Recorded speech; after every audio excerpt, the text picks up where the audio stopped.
Okay, so some of the materials you want, especially print materials, if you can't find them at San Jose State Library or if they're not online, then you can request them through CSU Plus if it's at another CSU.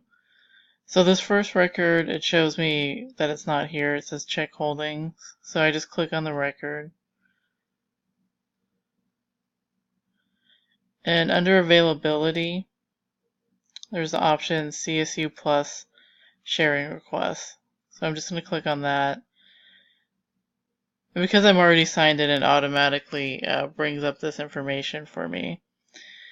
And under resource information, you can specify the volume if there are multiple volumes.